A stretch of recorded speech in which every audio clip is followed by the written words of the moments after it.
Stand by to launch FanStream Sports. 3, 2, 1. Let's start. Hello, sports fans. Welcome to FanStream Sports. Nothing but pure sports. This is the JP Show. JP, it is so good to hear you back on the air. Stand by. Now, here's JP. All right, welcome into another edition of the JP Peterson Show. It is a USA edition of the JP Peterson Show. Look at me, all red, white, and blue today. Woo! What a day for USA. Man, that was fun yesterday at the Olympics and what the Olympics is all about, baby. It's what it's all about. I absolutely love the stories, the triumphs, the comebacks, the personal vindications. So many great things happening at the Olympics yesterday. We're going to get all into that and maybe even hear Timmy sing the Star-Spangled Banner again as Canadian tears continue to weep in hockey. Look, and I know we're going to talk about hockey later. We got other things to get to. Yes, we do. Big night for USF last night. But let me just preface all of this by saying, and I'm not even talking about the outcome of the game because my team was in the lead for the majority of the game, right? So I'm not even going on score. Yeah. That's got to be the most disappointing display of hockey I've ever seen in my entire life on the biggest of stages. Don't you ruin it. Don't you ruin my storyline. They seemed a bit nervous. Awful. I've seen them play better hockey. Or it was just so intense it was just so intense that it was just different. But it wasn't the cleanest of hockey games. There was no Rembrandt, to be sure. But it was dramatic as hell.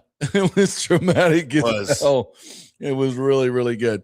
So we'll get into all that that great stuff. And we're going to talk some NFL as well today. A little bit of Buck stuff, maybe a little bit of Indiana Bears. That's funny. We got some Rays news as well. Orestes Estrada will join us. Talk a little Rays baseball, but we're gonna begin today, my friend, with big night at USF last night at the Yuengling Center. Penny Hardaway was in the house with his Memphis Tigers, who are they're not tournament bound this year. We'll just be honest about that. Have a lot of talent and twin 7-footers, man. They were huge, but USF is a special type of ball club, Timmy. You know. Obviously, there's big time college basketball. I'm not selling you this as Duke, North Carolina. It's not what this was last night, but this was really quality basketball. This USF team is really, really good. They are talented. They've got two guys that will probably play in the league in Wes Enos and Isaiah Nelson. Really, really good players. They've got Joe Pinion is a two guard that can shoot the freaking lights out. They got big guys that can hit the lights. Isaiah Jones is a dogged, tremendous defender. They're just really, really good, and they play hard, and they play their ass off, man. It is fun to watch. They're above the rim. God, I don't know how many dunks they had last night, maybe 6 to 10 dunks. 4 of them were spectacular alley-oops. This guy, Isaiah Nelson, he's 6'10". He can stroke the three, has great inside moves, is a hell of a rebounder. I mean, everybody on this team, these guys rebound like they're going after their last supper. I mean, it's fun to watch. And, all led by Coach Brian Hodgson, who is a character, man. He is a character. And, he's going to be a star. He's going to be a star in college basketball. There's no question about it. And maybe even higher than that. Yeah. Yeah, he may have some NBA aspirations. He's a pretty special dude. He's got a lot of – you can see why his players play so hard for him. And we've got a couple of sound bites we're going to play today that'll kind of illustrate this. And if you're not into college basketball, I kind of get it, but allow us a moment here is, this is Tampa Bay's team. This is Tampa Bay's basketball squad. They're super entertaining. We had 6,700 last night at the Yuengling Center. Which was the biggest crowd of the year, and they were loud. I mean, it sounded really, really good. Over 2,000 students showed up last night. And I know Coach Hodgson and the whole group is Rob Higgins and everybody been out working hard to get people out for this game last night. And they've got, I think, 2 or 3 more home games left that we want to pack the Yuengling Center. So it was just a really, really fun atmosphere last night on a lot of different levels. They were up by 23 in the second half. And all of a sudden, you kind of look up to your left, in the rafters, and we had our boys, the shirt twirlers. I think we got it. Let me see if I can put this up here, Tim. You want to do it? There they are. Man, I remember when I could go to a sporting event and take my shirt off too. It's funny so they were up on where I was sitting down on the floor, of course. Thank you, Clayton Heitler, for those seats. Sit down up to our left, and there was it started with about 4 or 5, and then it was within 5 minutes the whole freaking section, 2-3 sections was full, and they were up by 23. And then Memphis goes on a run, and they cut it to 12. So somebody in leadership here, I don't know how this whole the hierarchy works, said, guys, we got to change the mojo. Said they take the whole group and move over to the other side, and guess what happens? USF goes on a run, puts it back to 23. That's awesome. I'm like, what the hell just happened there? You don't see that in the NBA. No, I'm like, what the hell just happened there? And so, yeah, really organic stuff going on there. I mean, you got the one of my favorite parts of college is this. We have the alma mater and the band doing their thing all night long. The Spirit Band is really good. So at the end, the coaches and the players all line up and do the alma mater thing, and very collegiate, very collegiate. Right. So it's just a really fun atmosphere last night. Really fun atmosphere last night, and I highly recommend. I don't think they have a home game for about a week or so, but we'll keep you posted. And just a really fun atmosphere. And there is nothing on this planet, JP, like collegiate sports. Like it doesn't. I love pros, but man, it is a different environment, is a different feel. It is an entirely different game when done right. Experience when it's done the correct way, and USF clearly is doing it the right way on both sides of the sports spectrum. Yeah. We got all the stars were there last night. There's Rob Higgins working the crowd like he does, and I think he was on 50 shows yesterday. All week long, promoting the game. So he's working like a. I even saw a video of him on site announcing a new volleyball facility. Yeah, the new beach volleyball. Beach volleyball. Yeah, they're doing that too. And the construction of the stadium. I mean, the steel girders of the student section are up. Wow. I mean, the football stadium is cooking. And I was driving in last night. And I looked to my right, and there's the new football stadium where the old trailers used to be for football. Obviously they have the new football center, new athletic center, the MoMA Athletic Center, new stadiums. Baseball stadium is fantastic. I mean, it has come a long way, and there's going to be a reckoning here soon of the have and the have-nots. Yeah. And USF is clearly right there on the edge of what some say it's going to be 60 teams. Some say 75, whatever it's going to be, but they're on the edge. And I'm here to tell you, they're doing everything they possibly can to be put in the upper echelon and deserve to be on so many levels. I mean, one of the biggest public universities in the nation, in the 11th largest television market, an on-campus stadium for football, beautiful facilities for everything. It's a major league team, and it should be included in whatever way this is going to be reconstituted. USF is going to be a player. They're an AAU university, research university. So they have all the credentials, everything they need to be there. They need to win a little bit more in the major sports, and that's where they're at right now. Obviously, football has done a great job of that. And now basketball, with Amir a couple of years ago and what Hodgson is doing is fantastic. And, of course, they have my man Greg Wolf, who is the game host for the Lightning, also the game host for USF, does a fantastic job. So saw him last night. He's doing his thing. So it feels like a big league operation. Feels like a Lightning game. They run it. It's the same company basically that runs the Lightning production. So they run it just like that, and they put on a fantastic show. So I'm a little disappointed in Greg's attire there. I was hoping for something a little more, a little flashier. I mean, he's got all the gear on. I just need something flashy. I don't know. Do you need him in a Bulls mascot head? You want him to be Rocky the like Bull? Blends in with everybody else, except for that retro corduroy hat that he's wearing. Pretty cool. Whatever he does it right. That's all he does. I'm aware. Yeah. All right, and the coup de grace of the entire night, obviously, was the post game press conference, Timmy, where Coach took special timeout once again to embarrass me. In the building, which is unbelievable. He's had the flu 11 times this year. I didn't know that was a thing, but it's happened. But no, it was special. Thanks, Coach. That crowd had an impact on tonight. Student section, SoFlo Rodeo, as always, is unbelievable. But they got some reinforcements tonight. Someone told me we had 2,000 students in attendance tonight. Like, that's special. That doesn't happen in a lot of places. 2,000 students. That's electric. So can't thank the crowd and the fan base enough. Let's keep growing this thing. We've got a couple more here in the building with these guys. Let's keep building on it. But really proud of our guys. I'll tell you, this one was a tricky game because, you look at their overall record and, you're like, okay, Memphis is all right. But at the end of the day, they came into this knowing that they were 2 games out with the first place team on their schedule twice, right? So what do you think their motivational speech was for the last couple of days, right? Hey, we got a crack at the team that's in first place twice. We're 2 games out of first place. We control our own destiny, and we knew that we were going to get Memphis's best shot. But I think these guys did a great job tonight, letting them know that best shot wasn't good enough. Not tonight, not here in Tampa in the Yuengling Center. Coach Penny does a phenomenal job. I've got a great relationship with Coach. Not tonight, not in the Yuengling Center. Love that.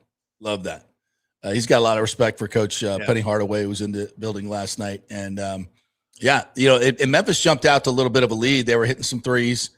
But you could just tell USF they were just harder on the ball. When you're watching a game, Timmy, and it's like one team is just, first of all their athletes, they are yoked. Yeah. I'm gonna tell you, I was there the first game I went to at the beginning of the season. They had not really found their stride yet. They won handily, but they had not really found their stride yet. They were still trying to learn the system and play the way Hodgson wants them to play. And this is, I guess, month and a half, 2 months later now, all the guys look bigger and stronger. I don't know what the hell happened there, but the opinion looked like he put on like 10 pounds. But they are strong, they are big, and they just remind me of an upper echelon ACC team, to be quite honest. Yeah. I mean, they are very, very – they look the part. They're big, they're fast, they're strong, they're well coached, and they get after your ass. They really, really get after your ass, and I'm here for it. I love that style of play. They get up and down the floor. They're top 5, I think, in the nation in scoring, almost 90 points a game, one of the best rebounding teams in the nation. Last night, they out-rebounded a much bigger team. They had 2 7-footers, Memphis, and they out-rebounded them 52-39. I think they had 20 offensive rebounds. They're the number 1 team in the nation in offensive rebounding. So, I mean, if you're sometimes you see really talented teams, and you could see Memphis. They had some kids on that team that can play. I mean, really, really talented. You would expect that from a Penny Hardaway team. Yeah, I mean, they are super talented players. They probably have 2 or 3 guys that are going to go to the league. A credible point guard that was just mesmerizing.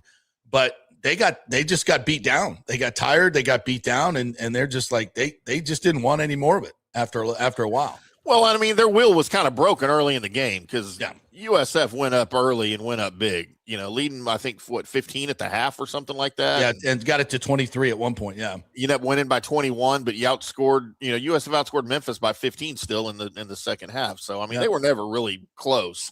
And that's got to break your will, especially, in a road game with that crowd there.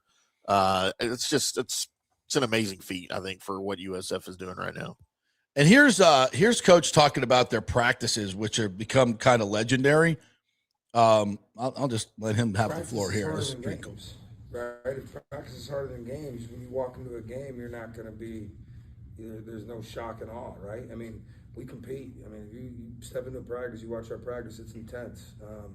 We had some great faculty and staff from around campus in practice the other day, and I think they left with a new appreciation for what our guys do during the day.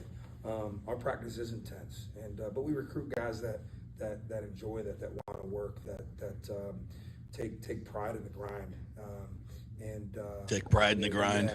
And the goal. Honestly, there is days where we monitor our guys' load, their physical load, whether it's movements and how many distance they travel and total exertions. And there's a lot of days in the fall where our practice was double what it is in a game, right? And that's what you want to be able to simulate. That's saying something. So their exertion level is twice in practice what it is in the game. I mean, that's brutal. That's brutal. But now here's the other thing. You got to recruit kids that are going to be able to handle that. And you got to know that going in.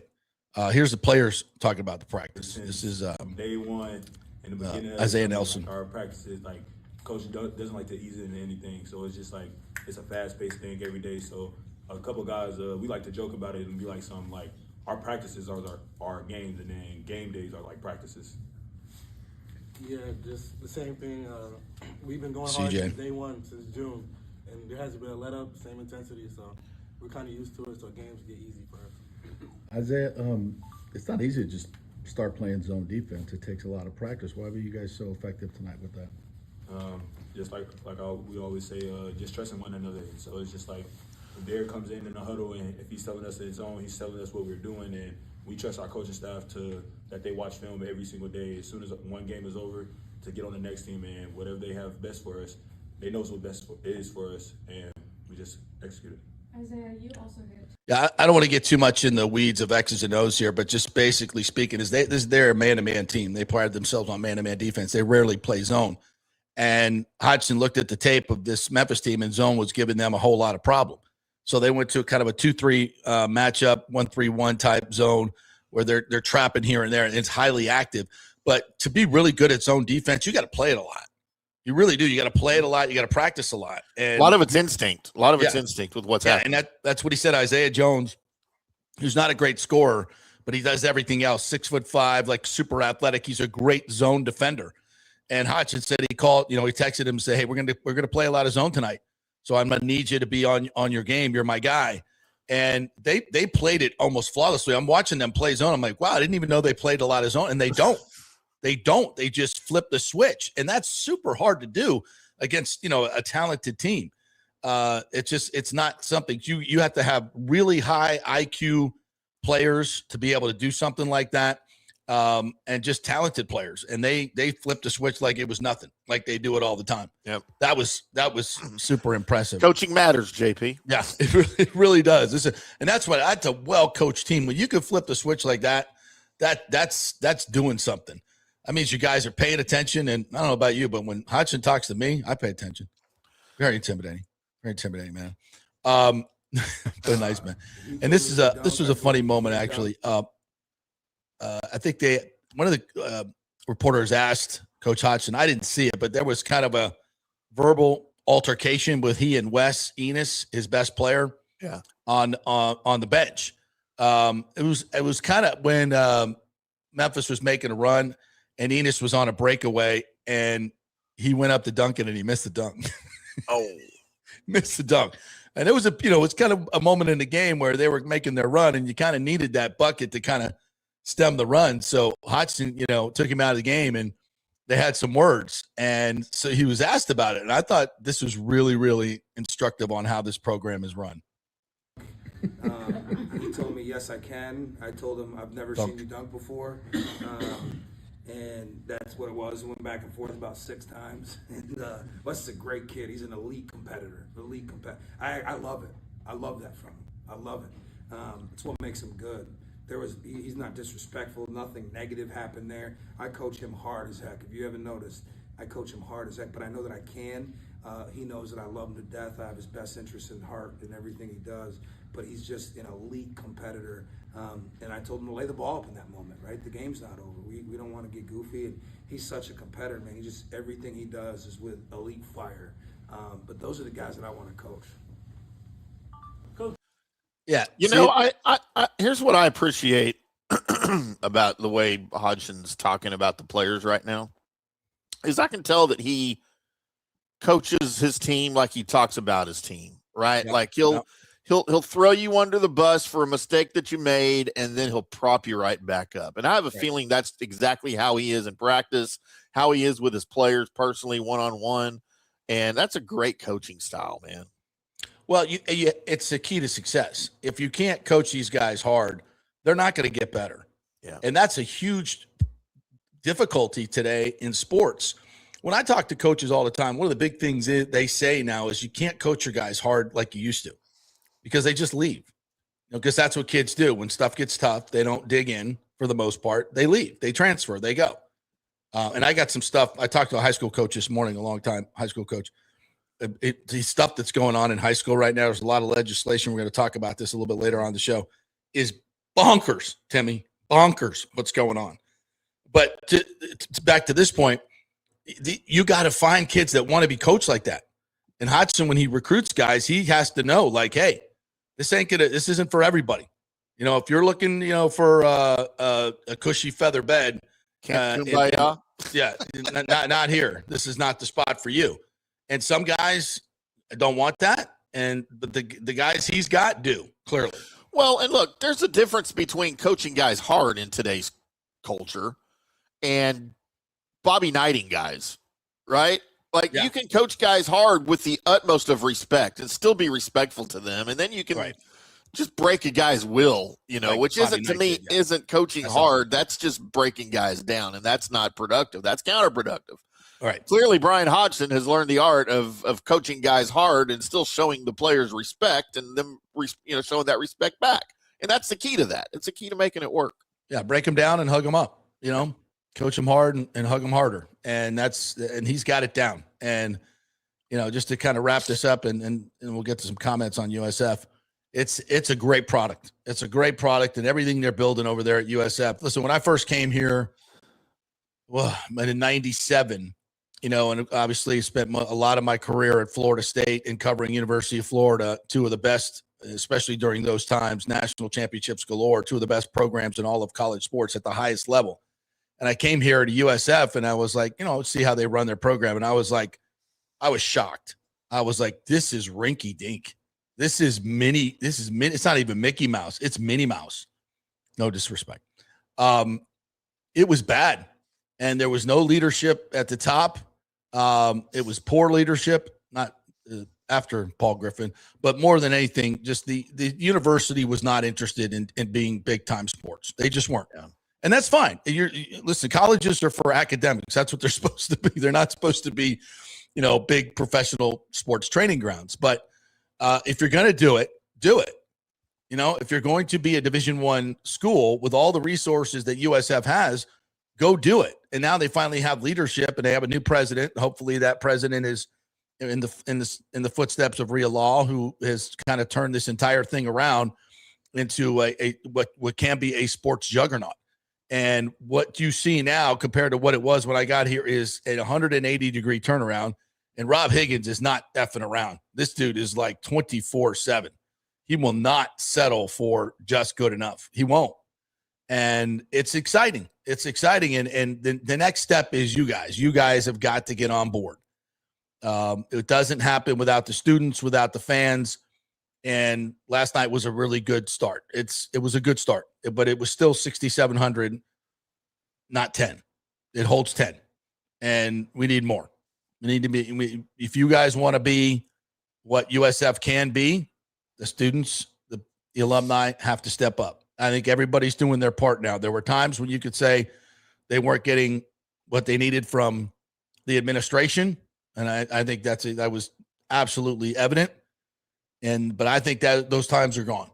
There are no more excuses, and that's what Rick, that's what Higgins is saying. There are no more potential is not a word we're using around here anymore. It's production, and if you don't produce, you're not going to be around. So. It's a new day at USF, and this ain't the same old USF. That's for damn sure. And I'm here for it. Last night was a really, really fun experience. We have any USF comments? I thought I saw a couple. Here, Alejandro Noriega said, USF, when it comes to sports, has always been under the radar and have always seen as weak. We are great at baseball, football, basketball, and it's because everyone is going to think FSU, UF, and UM more. I get that, but, it has to that can change. JLR says, go Bulls. Aviation says, culture matters. Shocker. Yeah, it does. And, of course, Rick has to chime in. Difficult practice, ? Please. Walkthrough is the new way of doing things. Sign Todd Bowles. I mean, yes. St. Pete Pat says USF style of play is really fun to watch. So fast paced. Yeah. And once they got up 23, they kind of slowed it down, which they're not very good at. That's when that's when Memphis cut it to 12. Well, neither team shot very well last night. I mean, USF only shot 36% from the field, holding Memphis to 33. So, and Enos was only 4 for 12, but he was perfect from the line. It was not his best game. It was perfect not his from best the line, game. though. You got to credit that.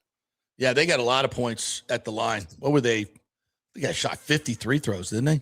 Like 40 something for 50. They got a lot of points at the line, but that's 30 and 35. Yeah, when you're taking it to the hole and you're being aggressive, like Hodgson says, is like we don't take mid-range jumpers. We either take a 3 or we're at the rim, and it's true. Like you will not see them take a mid-range jumper. Yeah, it's very rare. It's very, very rare. They feel like those are analytically bad shots to take, and they have a point. Either take it to the basket or shoot a 3. That middle range is not. Penny didn't want to hear that, but exactly, his whole game was. And it's not to say the NBA is a different game, right? So, mid-range jumpers are just for guys that can get their shot, and those are hard to find. So, definitely fun to watch. Hope you guys get out and take in some USF now. And they've got, by the way, so you're like, are they going to make it to the tournament? Well, listen, they're going to win the American Conference regular season. Unfortunately, all that does is get you a nice, bye into the conference tournament. You still got to win it. They got to win the conference tournament to get the bid. So everything's still in front of them. But also, Memphis or whomever, FAU, who they just beat in overtime. There's some decent squads, but they're the best team in the American. And I think I don't think it's really close, but it doesn't matter. Just one game, you get beat, you're out. So it would be a shame if this team did not make it to the tournament, because I think they can win a game or two. I really do. I think it's very possible for them to make it to the Sweet 16 because they can beat you in a lot of different ways. All right, we will take a break and we'll come back on the other side and get into all this wonderful hockey stuff and USA. Great stories all over the Olympics yesterday, and I can't wait to talk about it and have fun with it. So a quick break. We'll be back, talk a little bit of Olympics, brought to you by the great folks at Pitch Roofing. Had them in yesterday, and their jingles are amazing, but their work is even better. So if you're looking to get a roof repaired or get a whole new roof, or at least you can even just call them to find out how much life you have left on your roof. They'll go up there and they'll check it out and give you the straight scoop. That's the great thing about the guys at Pitch Roofing. They are bonded, they are insured, great reviews. We work with them because we know they're a great local company who's not going to screw you over. They're not going to be the cheapest, but they'll be the best, and that's why we love them. PitchRoofing.com. Give them a call, get your free estimate, and get in the running. We gave away 2 tickets yesterday to the Mark all-inclusive Lightning experience, including a behind-the-scenes look at Lightning Vision. So get a free estimate and get in the running for those 2 tickets, which we will draw in next month. So you got a good chance to win. All right, back in 3 with some Olympic talk. Stay with us. Here for Pitch Roofing, one of our new sponsors and the most reliable and honest roofers in the business. They love the Lightning, and Bolts fans be entered to win a pair of premium Mark Club seats with every free roofing estimate from Pitch Roofing. Seats include food and beverages, early access, premium entry, and a backstage tour of Lightning Vision with yours truly. Always get 2 to 3 estimates when replacing your roof, and be sure to include Pitch as one of those roofing companies. With a free estimate from Pitch, they're not trying to hard sell you. They educate you on your roof and the process. Even if you do not choose Pitch Roofing as your roofer, they want to leave you feeling informed, knowing the different materials and manufacturers, and understanding the process and warranties. Very, very important. Pitch is an Owens Corning preferred contract, Better Business Bureau accredited, and My Safe Florida Home approved. That's very important as well. Pitch prides themselves on full transparency and customer first level of service. They also offer financing options, including 0% plans, ensuring a stress-free experience. Call my friends at Pitch Roofing, 727-67-PITCH. That's 727-677-4824, or go to pitchroofing.com. Pitch Roofing, roofing done right. Italiano Insurance would like to congratulate the Bucks on their 50th anniversary season. And you know what? We've been here for every season and then some, over 60 years in business. We've seen some smart coaches with great game plans, but if you don't have flood insurance or business insurance, that's a terrible game plan. That could ruin you financially. You don't want to take that L. So call 813-877-7799 and let their friendly agents quarterback your insurance and save you big money. Italiano also sponsors our FSU report every week, so go Noles. 813-877-7799 or go to ItalianoInsurance.com. JP here for Riveters, the official sports bar and grill of the JP Peterson Show. We're located just south of Ray J and Steinbrenner Field, so it's a great pre- and post-game spot, and the happy hour is amazing. Monday through Friday, 3 to 7. Check out these specials. $3 Bud Light drafts, $4 domestic bottles, $5 wells, $6 premium wells, $6 cocktails like margaritas. It's unheard of. And the Riveters food is freshly made daily. No freezers. Happy hour food specials include $3.50 tacos and barbecue sliders. $6 you get edamame or chips with the beer cheese, which is amazing. $8 buffalo chicken dip, my favorite. The truffle fries, chili cheese fries, also $8 at happy hour. As well as other specials throughout the week, including Taco Tuesdays, you get $3 tacos, and Wing Wednesdays, 7 o'clock to 1 a.m. in the morning, you get our amazing wings, 5 for $5 and $5 wells and wines. That's a good Wednesday night. So if you're tired of the preppy, overpriced, generic sports bars, come see the amazing, friendly bartenders and staff at Riveters, where customer service really matters. Riveters, just south of where the Rays and Bucks play. We'll see you there. Sports fans, it's time to gear up. Head to fanstreamsports.com and check out our brand new merchandise store. We're talking bold t-shirts, 3/4 zips, hoodies, hats, mugs, and more. Everything you need to rep your favorite shows and your favorite crew. Whether you're rolling with the JP Peterson Show in Tampa Bay, From the Rough in Dallas, the Tim May Show featuring Clay Hall, or the Jeff Thidoff Show in Ohio, or any of our FanStream Sports original programming, we've got the perfect look for game day and every day. So don't wait. fanstreamsports.com. Click merch and grab your gear now. Wear the stream, live the stream, fanstreamsports.com. All right, guys, don't screw this up. It's Valentine's Day, and the first decision you make is go to the Gold and Diamond Source, where right now you can buy one, get one 40% off during their exclusive Valentine's promotion. Express your love with exquisite jewelry from the Gold and Diamond Source, where they have the largest selection of engagement rings. And here's where it gets really good. Starting on Friday at the Open, you can get a $1,000 gift card, and they will match it with another $1,000 gift card. Get $2,000 worth of spending power for just $1,000. Then at 6 o'clock, it goes down to $500. The $500 card match goes from 6 o'clock until close. So get in there on Friday up to 6 o'clock. It's a $1,000 gift card. They'll match it, giving you up to $2,000 in immediate spending power. Then after 6 o'clock, it's $500, and they'll match it and give you up to $1,000 in spending power. Don't miss it. It's Valentine's Day, and the only place to shop is at the Gold and Diamond Source, 3800 Olmerton Road, always online at thegoldendiamondsource.com. It's a love you give only at Gold and Diamond Source. Experience the art of driving at Genesis of Tampa, where luxury meets innovation and every detail is crafted for you. From the bold G70 to the refined GV80, Genesis delivers power, elegance, and technology years ahead of its time. Book service online, and our Genesis Experience Advisors will pick you up and drop off your vehicle. If available, you can enjoy a courtesy car while yours gets a complimentary interior vacuum plus a generous offer for your trade. Every new Genesis comes with the Miracle Advantage Plan, 10 years or 250,000 miles of powertrain warranty and 4 years of complimentary maintenance. Visit us at 801 East Bears Avenue or online at genesisoftampa.com. Genesis of Tampa, luxury redefined. Let's go. Right now, back to the show on FanStream Sports.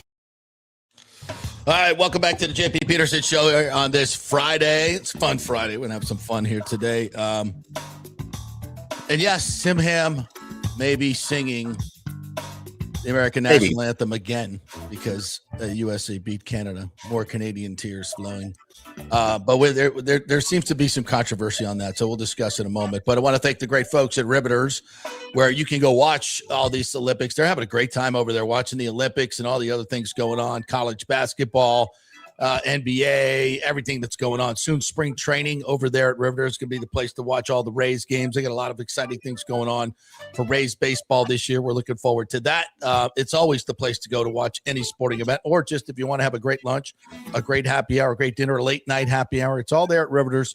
Really fun place, indoor, outdoor, great staff. We love them. Just north of 275 there on Dale Mabry, right next to that spaceship. There you go. Hey, by the way, and we're getting into our Olympic block here. I just sent you the Danica Mason audio video. You know who she is? The drunk Aussie reporter who went on the Today Show. I've seen this. We got to play that, bro. It's so good. And now she is an absolute sensation. She's a rock star. She is a rock star. And, she's a very attractive, an attractive woman with an Australian accent. Good day, mate.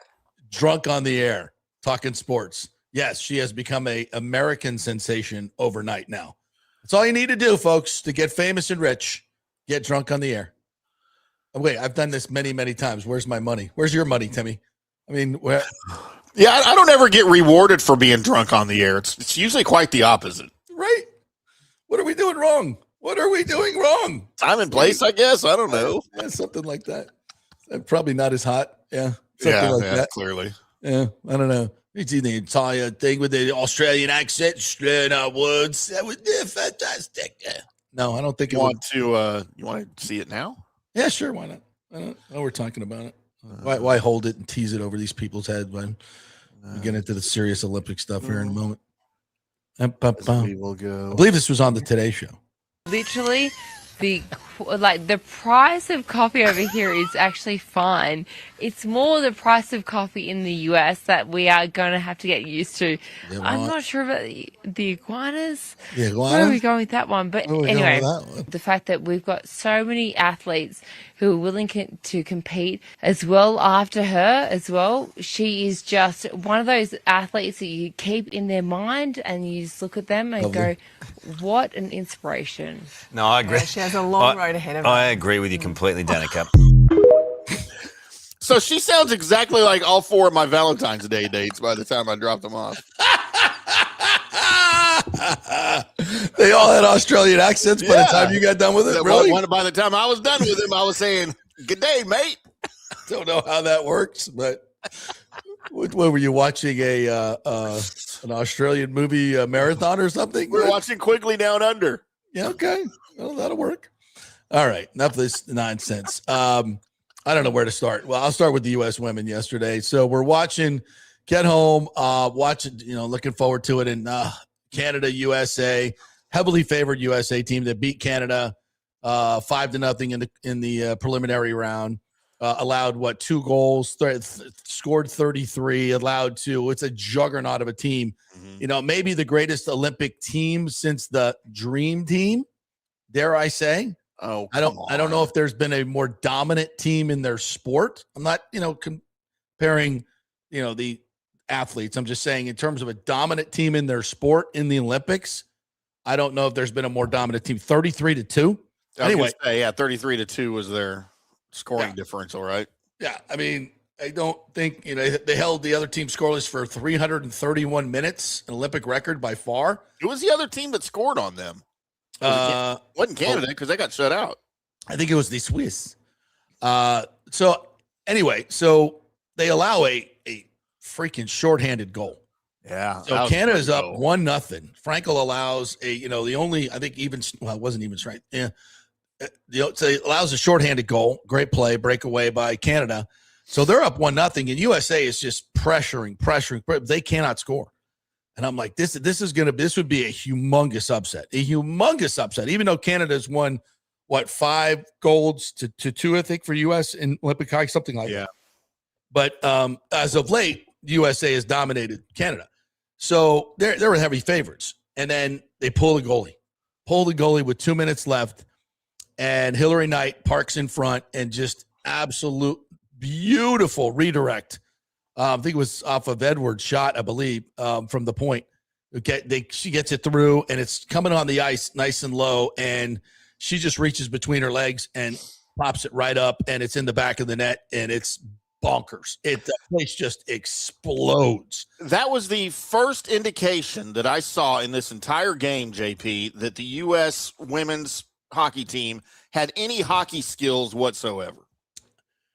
It was a rough game. It wasn't a lot of crisp passing going on. I think both teams were frantic. Maybe nobody, we talked about this like right after the game. We were texting back and forth. And again, this has nothing to do with the scoring outcome. I was saying this when Canada was up most of the game, that this might be one of the absolute worst hockey games I've ever seen in my life, with so much on the line. Nobody could clear a zone. Nobody could hold a possession. Heck, half the time nobody could stay on their skates. You had girls falling down for no apparent reason. I think they were really nervous. I think the pressure, it's like those figure skaters. You do this stuff all your life, but that pressure is just for sure. I mean, because you think about it, this is what's unique about the Olympics is it's a 4-year buildup of training and passion and work, tireless work that comes down to, maybe a 2-minute performance, maybe a 30-second performance, but in this case, a 2-hour game. But every possession is in a 1-0 game in a golden moment. I mean, it just doesn't get any more pressurized than that. And the entire weight of a country of Canada and U.S. on your, I mean, I can't even imagine being able to take a freaking breath in the moment. And you're trying to complete passes, 30, 40 feet, tape to tape. It is not easy. So I understand it, but it was not. And also, I think they were playing so hard.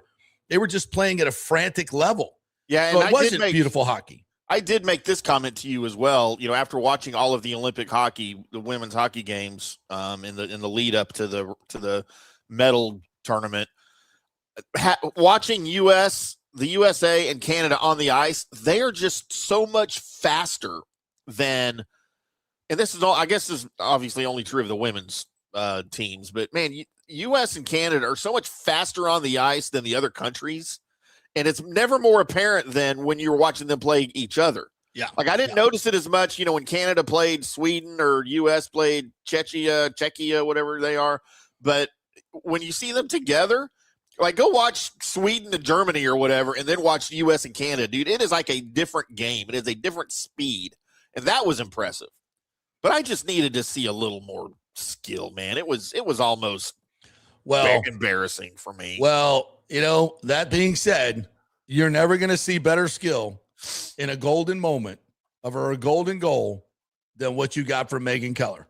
Yeah, that was pretty insane in that moment. Yep. So they go to overtime, and the USA pretty much dominating the overtime. And you may expected this from Hillary Knight or one of the forwards, but a defenseman woman, Megan Keller, makes a move for the ages that will go down in hockey history, men's or women's Olympic history, as one of the greatest plays you will ever see.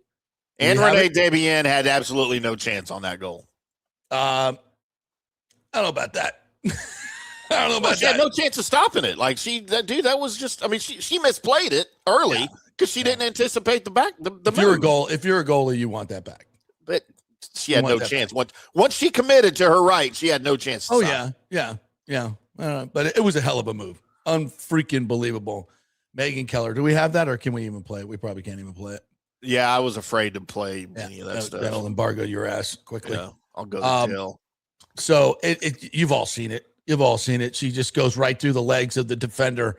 And there's a frozen picture of the defender on the ice holding her head. The puck's in the back. You see the puck in the back of the net. She's holding her head like this. Megan Keller's jumping up on the glass, and there's a big American flag, and everybody in the background is just going bonkers.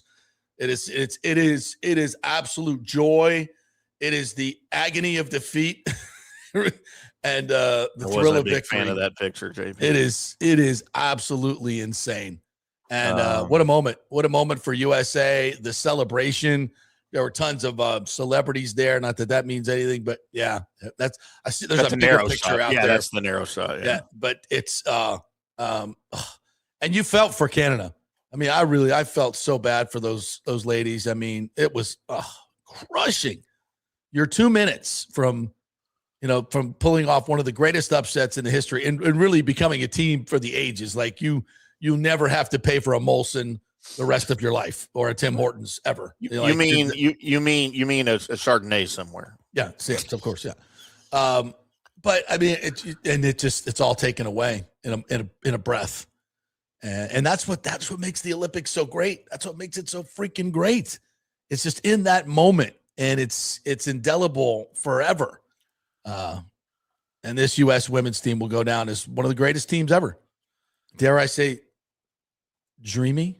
One dreamy star team? Can we call them the dreamy team? There's the dream team and the dreamy team. Can't do that.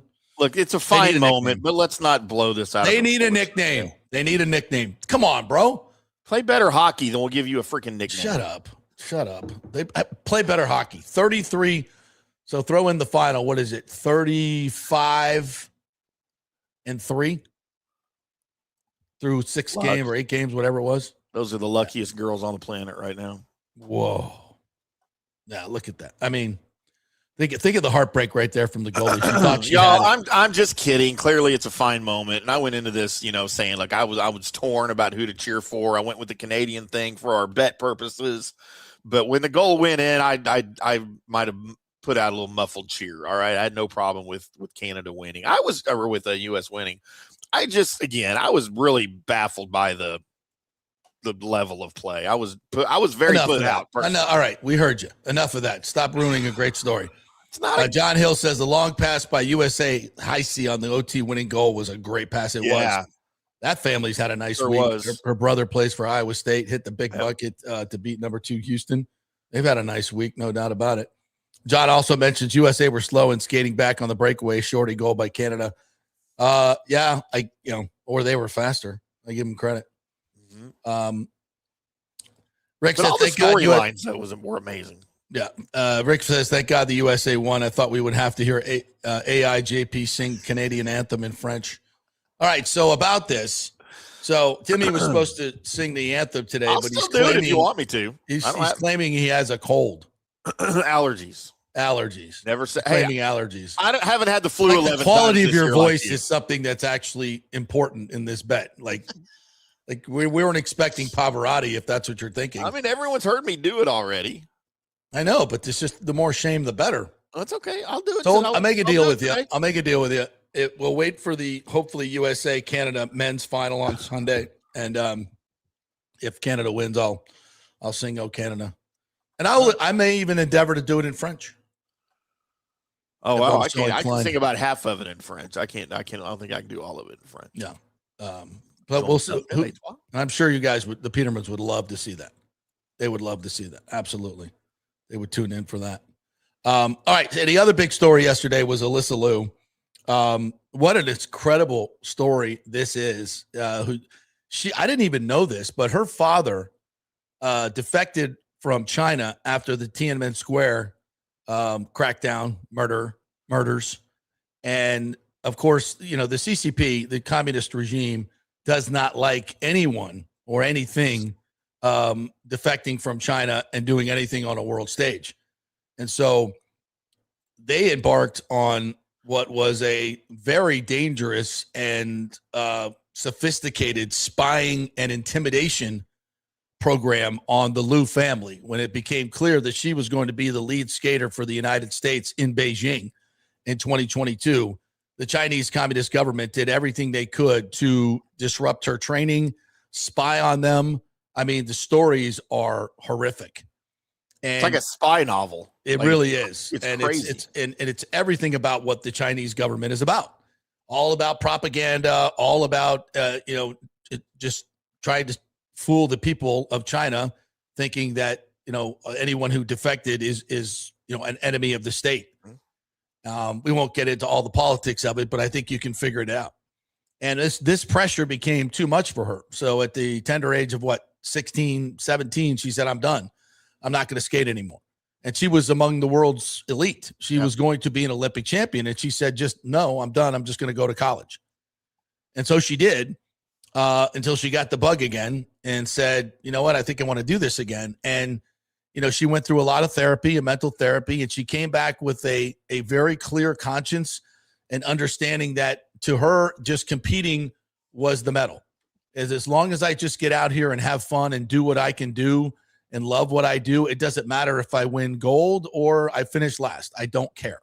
I care, but it's not life and death like it used to be to me. And when you're young and you're growing up with all this pressure and, you have an entire foreign government trying to intimidate you, you're a 14-year-old girl, I can imagine things get a little messed up in your head. Mm-hmm. So with that as a backdrop, to see her come back and skate, I got to tell you, Timmy, and you guys are going to call me weird, but as I was watching this, I was getting tears in my eyes. I really was. And I watched the NBC does this incredible mashup of all these events on YouTube. Yeah. Like they do, it was like an 8-minute video on the USA hockey team. There's about a 6-minute video on Alyssa's gold medal skate last night where they set it up perfectly, and it's all taken from the actual performance.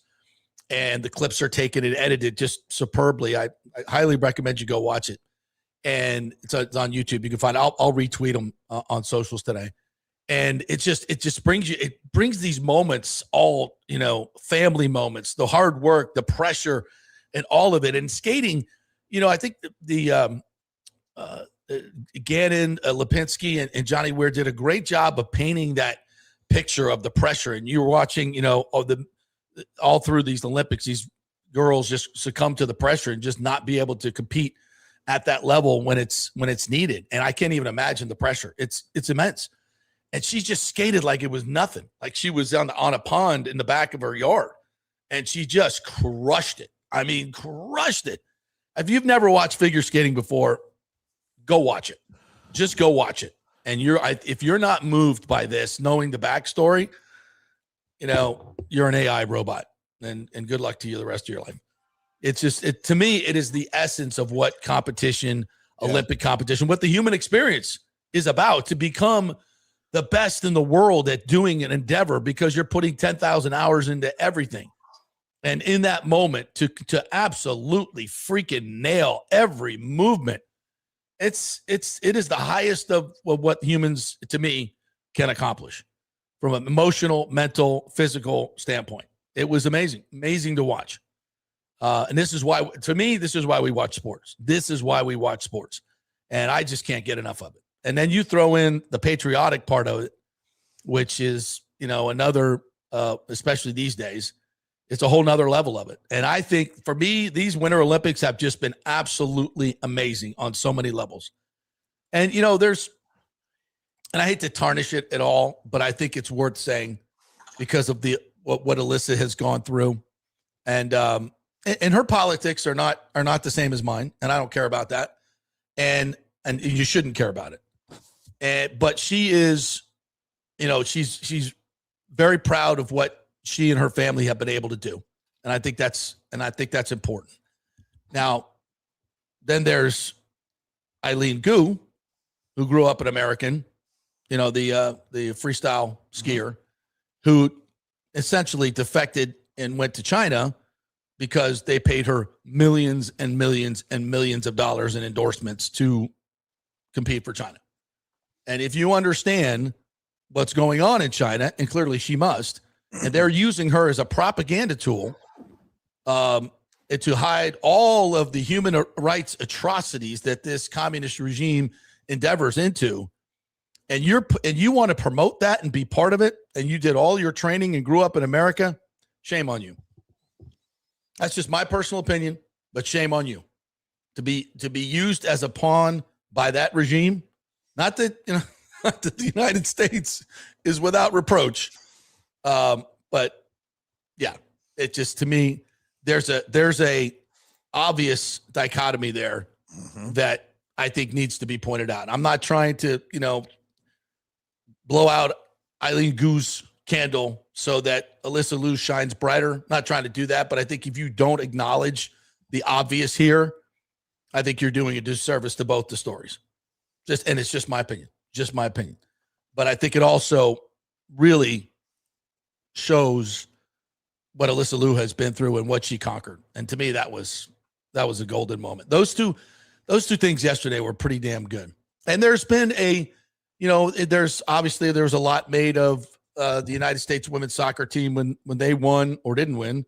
and chose to take a knee, all dressed in United States garb. I will defend your right to protest absolutely all the time, but I don't have to like it, and especially in a time and a place where you're representing your country in a uniform. It's great that you're allowed to protest in this country because most places you get home, they'll shoot you. So that's cool. I'm glad we don't do that like they do in China and other places. But still, I think it's a bad look. Quinn Hughes, who scored the game-winning goal in overtime the other day, was interviewed after that. And we have that interview, and I think it was pretty cool. Let's hear from him. USA Hockey. You want me to play it? Okay. Yeah. Right. Actually, I'll get it. Hell of a game out there. You took down the game winner. I mean, what did that feel like? Yeah, just a relief. Just really enjoying being here with this group and the guys, and trying to extend it as long as I can. Right on. And then USA flags all over the place. You could hear the chants. Yeah. What's that atmosphere like? Yeah, it's special. I mean, I love the U.S. and it's the greatest country in the world. So happy to represent it here with these guys, and it's really special. Nice. Last one. What are you taking from tonight into Slovakia? I don't know. I think you just want to move on and be ready to go and get your feet up the next 24 hours and then be ready to go. Right on, man. Thank you. Can you tell us right on, man. The final play? Who was that interviewing him? I don't know. Hunter S. Thompson? I don't know. Hunter S. Thompson. Right on, man. Right on. Yeah, exactly. Yeah, that's a cool moment. And there's a viral video of the United States women's hockey team as the United States anthem played. They get choked up. Look at me. And they're all singing it. They're all arm in arm and singing it, as opposed to what the U.S. women's soccer team did. So, and here's another thing I want to say about hockey culture. And I know a lot of people will take this the wrong way, and it's just what people do. I love hockey culture. And I tweeted this out last night. And I don't know about you, Timmy. You've covered all the sports. For me, hockey players are my favorite. No disrespect to the other sports. And there's a lot of great guys throughout all the sports. And I'm generalizing here in a very big way. But just the culture of hockey, the players and the people that it produces, really, I think is exemplary. And I'm not just dissing on everybody else, but I want to point out that I just think it's different. I want to kind of read exactly what I wrote here because I got some shit for it, but a lot of people loved it. It said, I will say it again. Hockey players have always been my favorite to work with. They get it. Hockey culture is different, hardworking, team-centric, humble, passionate, blue-collar, sacrificial, and grateful. Attributes that are rarely championed anymore in sports. And I think that's true. I really do. I grew up when that was kind of all those attributes were championed across sports, and it made sports great. And there's been a shift towards the individual, which I don't like. And I don't think it's the best of what sports can offer. And I think when we see these teams come together, especially in a short time, under a flag together where you're not playing for money, you're playing for country and sport. It reminds me of what used to be. And I think hockey culture, women's, men's, they just get it. And you can hear it from Quinn Hughes. You can see it in the women's players and just the meeting the families along the way. It's different. And I like it. You play for the name on the front of your jersey, not for the name on the back of your jersey. Mm-hmm. And again, I'm not disparaging any other leagues or anybody else. I just think that, to me, that's my favorite. That's my favorite in terms of the sports culture. Do with that what you will. I agree 100%. Lonnie Wilkins says, I agree with you, JP. America isn't perfect, but the Olympics are such a great positive for our nation when we have our troubles. In the meantime, cheer on the USA, crank up Freebird. How has Freebird now become the anthem? I don't know, but I'm here for it. It started with the Budweiser commercial. Yeah. With the Eagle and the Clydesdale. And it's now become kind of everybody's putting their hockey memes to Freebird.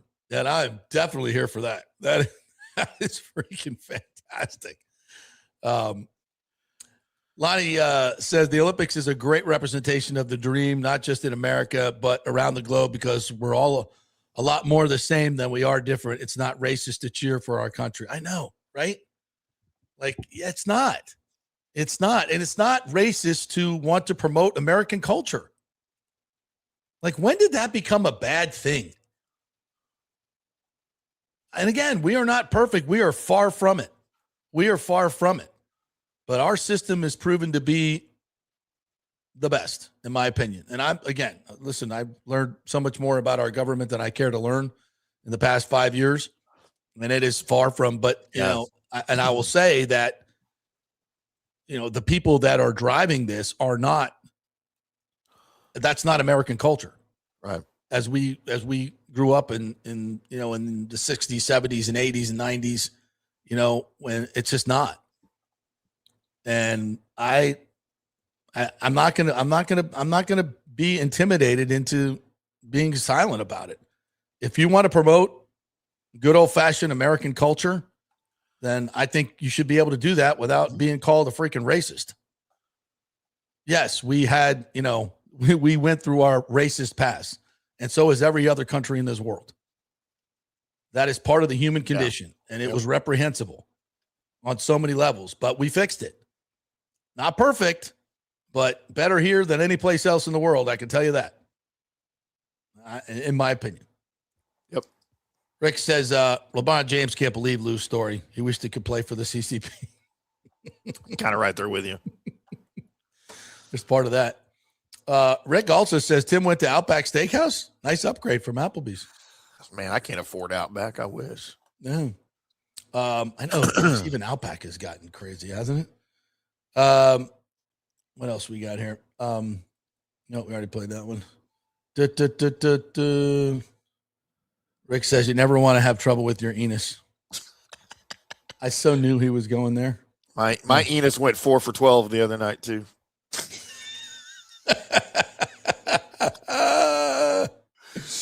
All right.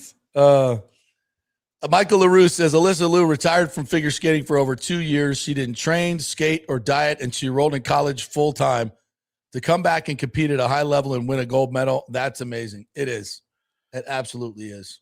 100%. You can take the sport out of the athlete, but you can't take the competition out of the athlete, man. Yeah. That competitive spirit for some people just never goes away.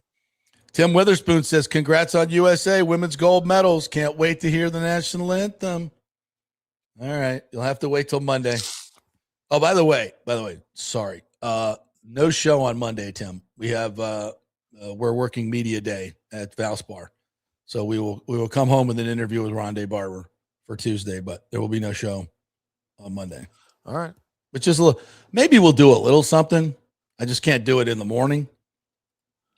Maybe we'll do something because there's going to be a break, you know, USA, Canada. We're going to have to get to some of that. So maybe we'll do something in the afternoon. We can talk about it, eh? Can you talk about it, eh? All right. So stay tuned. Yeah, all right. We're going to take a break and we're going to come back on the other side and talk about the Indiana Bears. The Evansville Bears. Why is this happening? Well, Chicago politics. Yeah. Yeah. It's a very interesting, and it definitely has something applicable to what's going on here with the Rays. Yep. So stay tuned for that. We'll connect all of it for you. We're brought to you by the great folks at the Gold and Diamond Source. It's always a great time to mess up where you screwed up on Valentine's Day. So now you can go back to the Gold and Diamond Source. Or if you got those gift cards, if you bought the one and you gave one to your wife and one to your girlfriend, make sure the other one doesn't find out and they don't go shopping at the same time.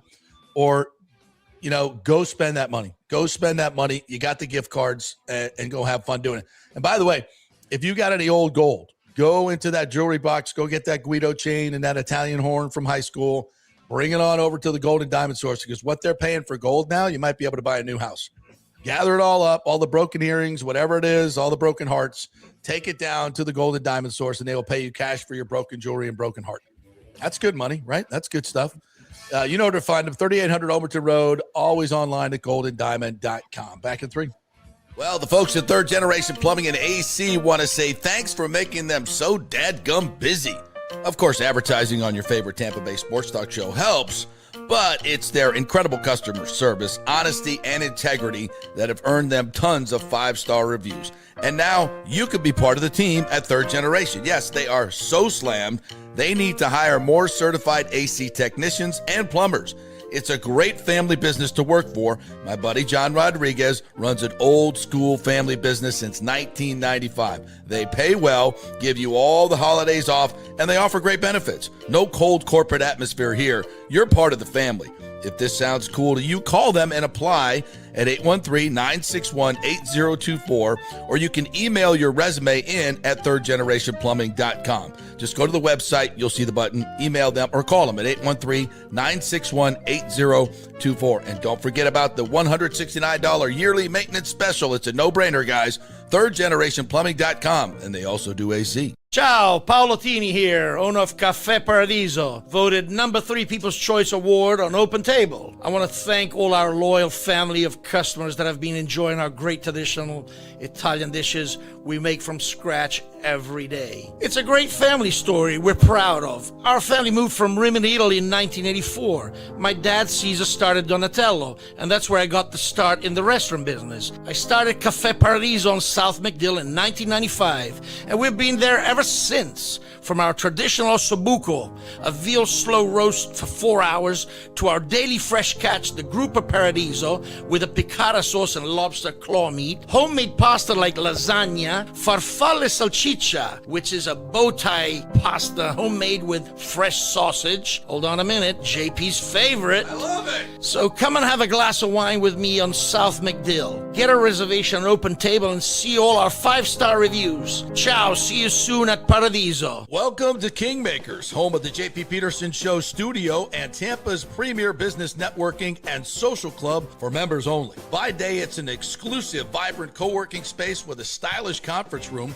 focus rooms, a full production studio, and an in-house marketing team. And by night, Kingmakers transforms into a sports-centric social hub with a full sports bar, golf simulator, and exclusive events. For young entrepreneurs and seasoned professionals, it's the perfect place to work hard, play hard, and make big moves in Midtown Tampa. Close the deal, celebrate the win. Only at Kingmakers.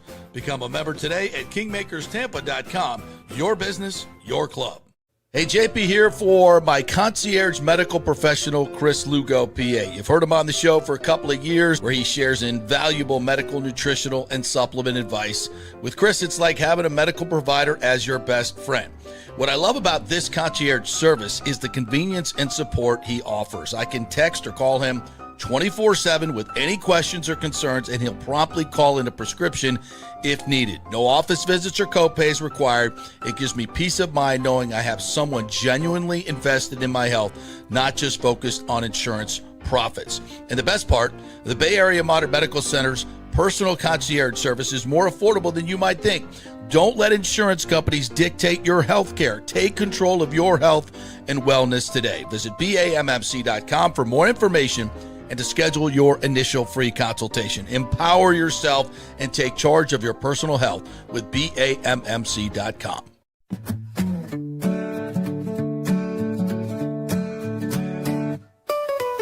Sunny days or stormy nights,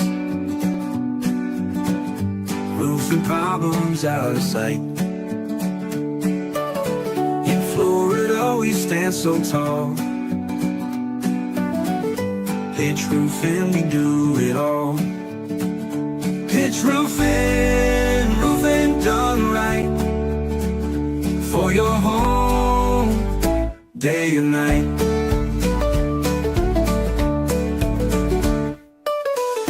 When the hurricanes roll in, we've got the top that's gonna win. Protect your house from wind and rain. Choose pitch roofing, never in vain. Pitch roofing, roofing done right, for your home, day and night.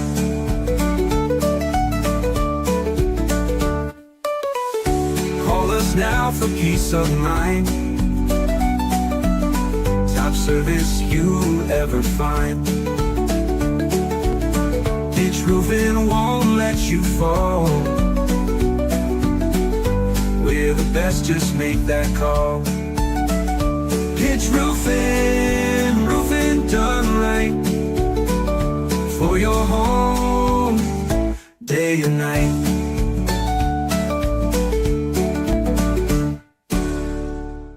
Let's go. Right now. Back to the show on FanStream Sports. All right, welcome back to the JP Peterson Show here on this Olympic Friday before the closing ceremonies, and we got a lot of action left. We got men's hockey today. We'll talk about that in just a second as well. I want to say a big thanks to the great folks at Genesis of Tampa as they continue to give away things. They gave away their diamond ring to a lovely lady yesterday. I saw the video, retweeted it. She's a few months pregnant, and she got a diamond ring, and she was very happy about it. Yeah, she had a little bump going on. Well, it wasn't little. But a beautiful. You ask, or do we know, or are you calling her out for being fat, or do we know she was pregnant? Lord, I hope she was pregnant. You never want to say that until you really know. But anyway, yeah. Anyway, she got you screwed up my live ring. She got a beautiful diamond ring just for taking a test drive at Genesis of Tampa. There's always something going on over there. They're always giving stuff away. Mardi Gras t-shirts. You missed out on those. Those were the last 3 days. But that'll give you something, I guarantee you, going over to Genesis of Tampa. You know what they'll give you? They'll give you a ride in an amazing car, whether it's the sport coupes, the four-door sedan, or the SUVs. Genesis makes one hell of a vehicle, and they're doing great deals right now. So get on over there. Bring your trade as well, and have some fun. Ride in the car. No purchase necessary. So have fun at Genesis of Tampa. Great folks over there.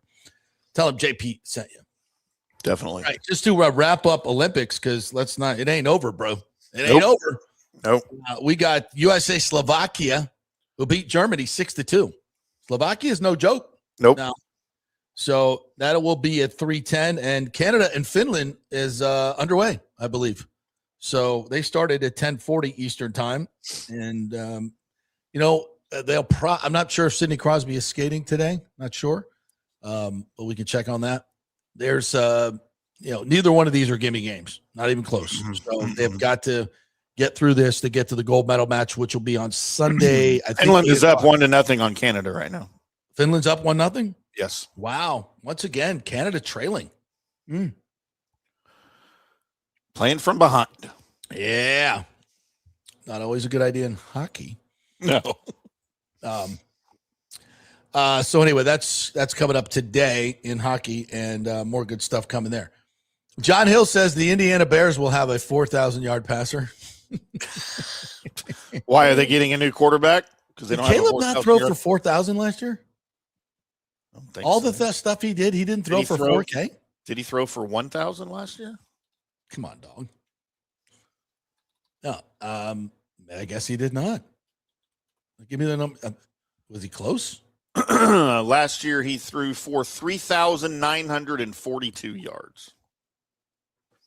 Nobody figured out that we needed to get 58 more yards. 58 more yards to get that monkey off our back. All right. Anyway, so the Bears might be moving to Indiana. Interesting story here I was reading this morning.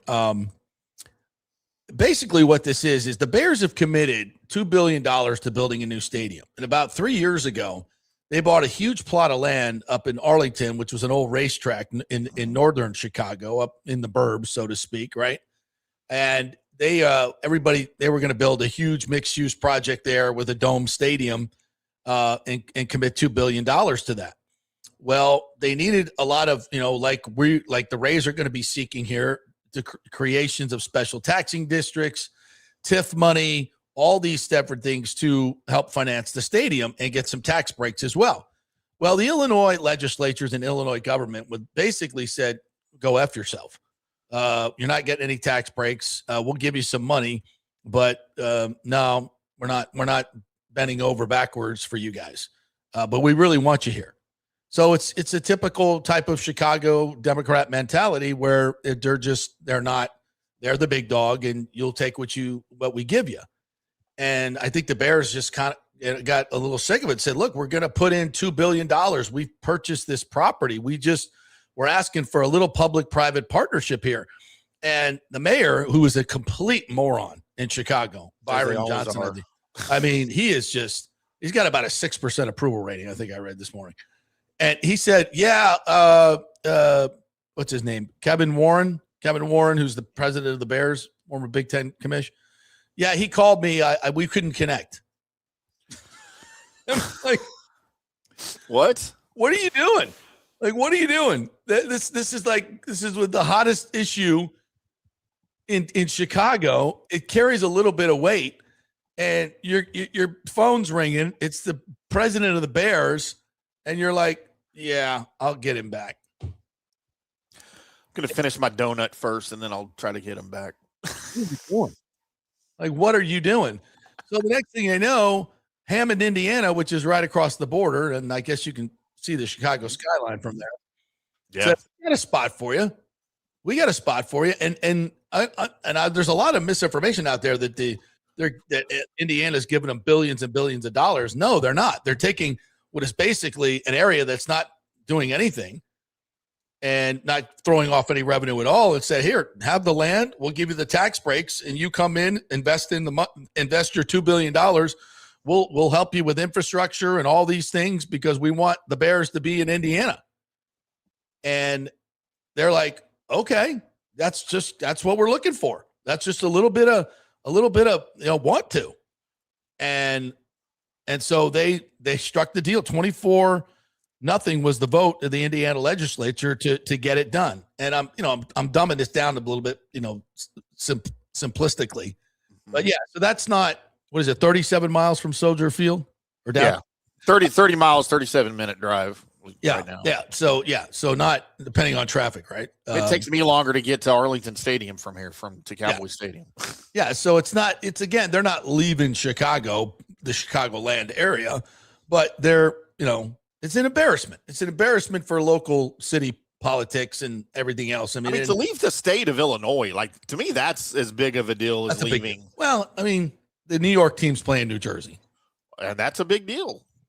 It's been a sore spot for New Yorkers since the 70s when it happened. Yeah, I agree. But, in the grand scheme of things, but how it applies to this, and people will spend it the way they want to spend it. But for me, it's like, once again, it's got to be a fair deal for everybody. And I think the Chicago Bears, I don't think they're asking for the moon. They're putting in $2 billion of their own money to build the stadium. And they spent $1.5 billion, I think, to purchase the Arlington site and all that other. Yeah. So, I mean, it's not like they're trying to, rip off the public here, but they're looking for a public-private partnership. And, either the Chicago government, Illinois government, is too corrupt or too stupid to figure this out. And again, the devil is always in the details. But, and I would caution the people of Tampa and the commissioners and the city council, and we're not here to rubber stamp any boondoggle that might, but we know that this race ownership group is not asking for a boondoggle like Stu Sternberg was. I don't know if he asked for it, but he got it anyway from Mayor Welch. That's not what this is in Tampa. This is not a highly desired piece of property like the Trop site that developers are licking their chops to get at because it's worth $1 billion plus. It's not. It's Drew Park, and for 20 years it's been a CRA, and nobody's ever wanted to develop on it. But if you put a baseball stadium there and you bring an asset like a baseball team, a $2 billion asset that other cities are lining up to get, that pay $2.5 billion for an expansion team, and we have here. Well, yeah, if you're a smart municipality, and you have a group that wants to put $8 to $10 billion worth of investment into your city and create jobs, long-standing jobs, and $34 billion of economic impact over the next 30 years, and all you got to do is put in $1 billion of money that's mostly going to come from tourists. Well, if you want to grandstand against that, be my guest, but I think you're going to look like an idiot. Yeah. Because I don't know what municipality would not sign up for that deal. Yes, there's going to be tax money used for it, but you're going to get billions back in return, just like you did on Water Street. Go ask East Rutherford, New Jersey, how that's worked out for them. Pretty good. And they're 2 stadiums in now. Right. And what was that land doing? Nothing. That land was nothing. That town was nothing. Yeah. It was lyrics for a Springsteen song. Yeah. That's all it was. Sinatra didn't even like East Rutherford, and he's from New Jersey. The greatest rock and roll songs of all time, Rosalita. Yeah. Yeah. So go ahead, Chicago. F this up. Like you effed up everything else. What's Ashley saying this morning? Or who is that? That's not Ashley. Somebody else on X. Horses for Courses says 47 miles to the airport. To which airport? O'Hare or Midway? ORD, that's O'Hare. That's O'Hare. Yeah. But again, no, I think very similar to what's going on in New Jersey. It's just across the river. Like you can see New York from there. Lonnie Wilkins says Chicago, who lives in Chicago, by the way, blew its money housing illegal immigrants, and our mayor is a clown. Yeah, he is not well regarded. Has there been a mayor in Chicago in the last 150 years that hasn't been a clown? I do not think so. Arlington Park, yeah, that's where it was. Lottie says Northwest Indiana just may be the absolute worst parts of the Chicagoland area. How far is that from Gary, Indiana? We know that's a thriving metropolis. Oh, Lord. It's right down the road from Gary. It's close to Gary. It's probably closer to Gary than it is to Chicago. Right. Why don't you just build it in Gary? One other Olympic thing before we leave that, the curling, Timmy. Yep. One of my namesakes, Teresa Peterson, I believe it was. Oh, it's Tabitha. Is it Teresa? Tabitha. Yeah. My young cousin, niece, had a shot for the ages. Are we going to show this? She kind of looks like you too, by the way. She does a little bit. And for those of you that make fun of curling and don't understand curling, this shot that Tabitha Peterson made is probably the equivalent, if not harder, than the game-winning women's USA hockey goal yesterday. Oh, stop. Like this is an incredibly. I'm not making fun of it. Why are you so down on women's hockey today? Some women's hockey. One of your dates was a female hockey player. Peterson dissed you. This is a hard final shot stone. right here. Ooh, look at that. See that little twist at the end? Crowd call. Call that the Peterson. Line's really good. You don't. Line's good. It's called the draw, but okay. Where are you guys? Line's getting tight. I love the chatter. Sweep. Look how it turn. And see, that's part of the sweeping. That's why they sweep right there. Get the dustpan. It's making it turn. Look at that. Oh, look at this. Almost a bullseye. Here comes the other team. Will it sit? And all you have to do is get it closer than the other two is all she was trying to do. It is. It is, yes. You took 2 points away. A winner. That was a 3-point turn. Semifinals for just the second time in their Olympic history. How about that? I don't think anyone understands unless you follow curling how hard of a shot that was and what. So when she put the spin on it, it kind of like a draw. So when they spin it, that's what when they release it, you'll see them spin it at certain speeds. Right. That helps dictate the draw, and then when they sweep on that side of as it's spinning. Right. So the ice in curling is not smooth like hockey. Right. It's pebbled. It's pitted. Right. So as you're sweeping it, you're reducing the friction on that side of the stone, so it spins more that direction. You can steer it. You're right. So the spin and the sweeping steers the stone where you want it to go. But that was an incredible amount of draw on that thing, and she stopped it inside of the other two stones in the house, closer to the center of the house, and that's they took 2 points away and added a point, so it was a 3-point turn. Wow. So that's a big deal. If you could make an analogy to another sport, what would it be? Like bottom of the ninth, down 3, grand slam the other way? Yeah. I mean, yeah, pretty much. When your batter at the plate's 0 for 4 on the night with 4 strikeouts. Oh, is she not having a good day, No. Tabitha? No. Wow. Tabitha's not the best player on that team. Don't you just besmirch my family life? She does have the hottest name, though. Tabitha's an extremely hot female name. I'm just going to say it. And Peterson's not? I've never known a hot Peterson. I'm sorry, JP. It's true. It's true.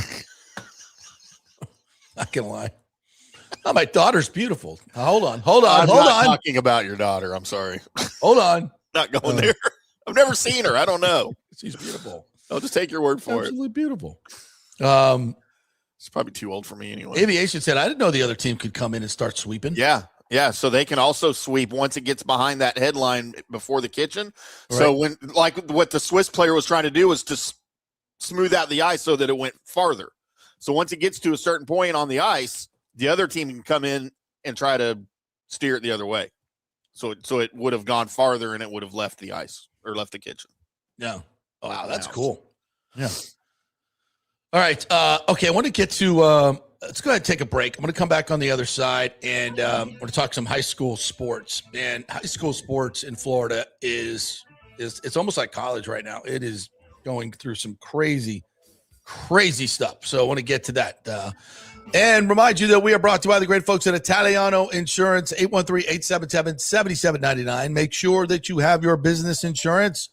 If you do not, you can get sued and lose all your personal wealth. That's right. So don't do that. And also, you need flood insurance. If you don't have flood insurance, even though your mortgage may not demand you have flood insurance, you still need it. So make sure you call Italiano Insurance, and they will price that out for you as well. You do not want to get caught without the flood insurance. Many people did, and not cool. And any other insurance you have, you just get it shopped around. They'll do the dozens of companies and pit one against the other and get you a better deal, save you thousands of dollars. Italiano Insurance, 813-877-7799. Back at 3. Italiano Insurance would like to congratulate the Bucks on their 50th anniversary season. And you know what? We've been here for every season and then some, over 60 years in business. We've seen some smart coaches with great game plans, but if you don't have flood insurance or business insurance, that's a terrible game plan. That could ruin you financially. You don't want to take that L. So call 813-877-7799 and let their friendly agents quarterback your insurance and save you big money. Italiano also sponsors our FSU report every week, so go Noles. 813-877-7799 or go to ItalianoInsurance.com. Experience the art of driving at Genesis of Tampa, where luxury meets innovation and every detail is crafted for you. From the bold G70 to the refined GV80, Genesis delivers power, elegance, and technology years ahead of its time. Book service online, and our Genesis Experience advisors will pick you up and drop off your vehicle. If available, you can enjoy a courtesy car while yours gets a complimentary interior vacuum plus a generous offer for your trade. Every new Genesis comes with the Miracle Advantage Plan, 10 years or 250,000 miles of powertrain warranty and 4 years of complimentary maintenance.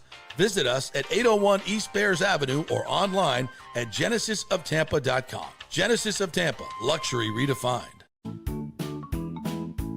Sports fans, it's time to gear up. Head to fanstreamsports.com and check out our brand new merchandise store. We're talking bold t-shirts, 3/4 zips, hoodies, hats, mugs, and more. Everything you need to rep your favorite shows and your favorite crew. Whether you're rolling with the JP Peterson Show in Tampa Bay, From the Rough in Dallas, the Tim May Show featuring Clay Hall, or the Jeff Thidoff Show in Ohio, or any of our Fanstream Sports original programming, we've got the perfect look for game day and every day. So don't wait. fanstreamsports.com. Click merch and grab your gear now. Wear the stream, live the stream, fanstreamsports.com. Hey, kick off the new year by impressing her with a real diamond, a natural diamond from Golden Diamond Source. Don't start with a fake diamond, guys. That's a really, really bad idea. And if you're ready to pop the question, find the perfect engagement ring at the Golden Diamond Source, just like I did, just like Nick did. It is the best selection, the best staff, the best everything. And discover the new Emily collection by Emily Johnson Weintraub, a sleek and modern jewelry line that makes everyday gifts absolutely extraordinary. And by the way, gold prices have never been higher, so turn that old unused gold into cash or a stunning new piece. Just take it on down to the Golden Diamond Source and trade it in. Lots to get done at the Golden Diamond Source this new year. Start with an engagement ring from the greatest, the Golden Diamond Source. 3800 Omerton Road, always online at the Golden Diamond Source. It's a love you give only at Golden Diamond Source. JP here for Riveters, our new official sports bar and grill of the JP Peterson Show. And just like our show, no BS, no corporate chain feel, just amazing, authentic folks serving great comfort food in a casual atmosphere at unheard of prices. Riveters is located just south of Raymond James and Steinbrenner Field on Dale Mabry, walking distance to the park. So free parking, great place for pregame and postgame. Let's talk about fresh food. Nothing is frozen. Burgers, wings, prime rib, roasted fresh daily, never frozen. That makes a huge difference. The mahi, the salmon, also super fresh. All our sauces are original recipes made in-house. Our Warhawk chili and fully loaded potato soup is made fresh in-house. It's the best food anywhere, served by people who actually care. Riveters on Dale Mabry, just north of 275, just south of where the Bucks and Rays play. We'll see you there. Hey folks, Rays baseball and the summer heat will be here before you know it. So don't let your AC unit strike out and cost you hundreds or thousands for an emergency repair. Get a 1-year maintenance plan from Third Generation Plumbing and AC for just $169. That will come out twice a year and service your unit. Clean the drain line, make sure it's running to peak efficiency. If you need an emergency repair, it's going to cost you hundreds, if not thousands more. It's a no-brainer, guys. Just call the great friendly folks at Third Generation. They work with American Standard Heating and Cooling to ensure you have the most efficient and durable units. Their split systems offer the highest efficiency available while reducing energy bills and maximizing comfort. So choose my guys, John Rodriguez and PJ, at Third Generation, along with American Standard Heating and Cooling. Don't wait for the emergency that'll cost you thousands. Call Third Generation Plumbing and American Standard. 813-961-8024. That's 813-961-8024 or thirdgenerationplumbing.com. Let's go. Right now. Back to the show on FanStream Sports. All right, welcome back to the JP Peterson Show. Lots happening today. Definitely no singing of anthems. I said I would do it. All right. Maybe we'll hear something. Third Generation Plumbing. Always love talking about those great folks over there. If you need plumbing or AC work done, they have their special going on right now. You get that yearly maintenance deal, $169. They'll come out twice and make sure your unit is in extraordinary working condition at its peak performance. And that's important because if you have to call for emergency service on your unit, that could cost a lot more money than just the $169. So be smart, be proactive, get them out there, do the maintenance special, thirdgenerationplumbing.com. You get to know the folks in case something does happen or you need a new unit. And they go and use American Standard Heating and Cooling. That's the deal. American Standard Heating and Cooling products and Third Generation Plumbing, your dynamic duo for all your HVAC needs. Give them a call. Tell them JP sent ya. All right. I want to get into a little bit of high school stuff, Johnny. Or what did I call you, Johnny? What'd you call me, Johnny? I don't know. I had Johnny on the mind. I've been called worse. Now, and John Hill brings us up. Pinellas County School District passed a new fee of $50 per student per sport with a $200 max per family per year to cover costs of being on a sports team effective this fall. Right. This is not something new from a national perspective, but it is new to Pinellas County, and I think it is a very, very sad state of affairs. Once again, I spoke to a person this morning who will remain nameless because he has worked with inside the high school sports industry for 40 plus years, and he's seen it all. And I go to him for all my go-to stuff, and it is a sad state of affairs because within school districts all over the place, especially post-COVID, there have been a lot of administrative hirings. These are the people that make big fat salaries that do absolutely nothing. And so many of these districts are bloated with this, and it takes money out of the teachers' pockets, and they start cutting funding for the arts, which is despicable, in my opinion. And we need to be more efficient, and these dollars be going to where they should be going. And there's also a lot of fraud in the voucher system, I've been told, which could be used to prop up sports and the arts. So we need to get a hold on that. And the good news is that we passed the bill this morning that will allow coaches to be paid more in line with other states. Now, the bill has not passed the Senate yet. I think it just passed the Florida House unanimously. And so that's going to hopefully address the fact that some of these coaches that have been leaving for Texas and Georgia, where they could pay a lot more money to their football coaches. So we could keep our talented coaches here in Florida and they can actually make some money. So that's a positive step. Now, they also passed the Teddy Bridgewater rule, which is interesting that it's called after him because he's the one who got canned for arranging for Ubers for his kids so they wouldn't have to walk the mean streets of Miami on their way home, paid for some of their food, all kinds of great stuff that was much needed. This was not an NIL situation where he's paying players to come play for his team. He was just helping these kids out with transportation and food who didn't have it. And evidently that was illegal or against FHSAA rules, which was stupid. You know how he got caught, right? Talking about it in the press. He told on himself because he was posting it on Instagram that he was doing that. Yeah. And some parent somewhere, well, you can't do that. Yeah. I mean, come on. What are we doing? And so that made him the Bucks backup quarterback, so he made more money. So he went back into playing. I think he's probably done now. But here's a little bad part of it. So they capped it at $15,000, which I'm not sure why, but probably so it didn't get weird and basically coaches paying players, which they can do anyway through NIL. So and this is what's wrong now. So I found out this, Timmy. So there's free transfer rules in Florida now. You can transfer as many times as you want, wherever you want, because we have school choice, which is put in place because, bad schools stayed bad schools. And if you were in that district and you couldn't leave, you had to go to bad school, which is unfair. So we have school choice. So you can go wherever you want, but now it's unlimited transfers. So kids were playing football in the fall, transferring to the other school across town to play basketball, and then transferring to another school to play baseball or whatever sports. Just going transferring schools 3 times in a year. I feel like that's not within the spirit of the rule. It is not. And now they also have these people setting up these Somali daycares, for lack of a better. So it's these charter schools, or not charter schools, but these schools that we get $9,000, $8,000 to $9,000 vouchers if you want to go to a private school from the state. Because you're paying in your property taxes, you're paying for your local school. So DeSantis said, well, if your local school sucks or you want to go to a private school, we're going to give you vouchers so you can go wherever you want.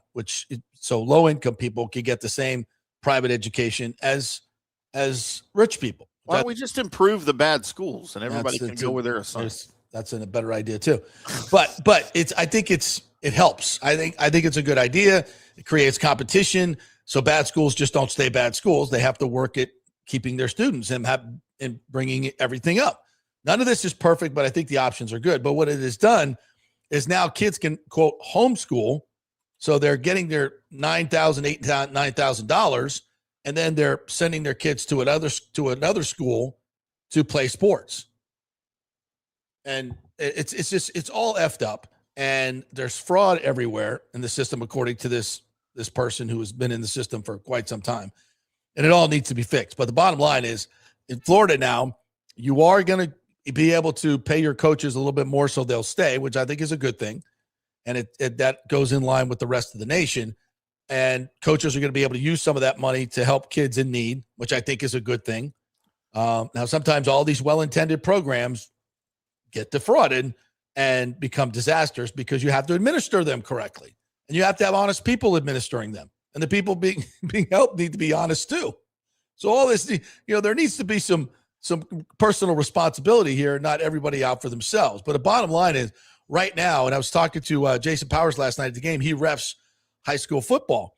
And he was telling me, he said, yeah, you'd be surprised. We got, 80 some high schools or something in Hillsborough County. He said, there's probably 5 or 6 that are any good at football. I'm like, that's it? I said, why? He said, because all these, with school choice now, all these players want to play together. So they basically are collecting, the better schools, the Jesuits, the Plants, the Armwoods are now collecting all the talent because, back in the old days, they would have to go out and recruit it, which was illegal. But now you can't really, there's no recruiting violations because it's school choice and go wherever you want, and evidently as many times as you want. So now all these players are kind of collectively going to 1 or 2 schools, leaving, these other schools behind. So none of this is good. None of this is good, and it's not the way it used to be.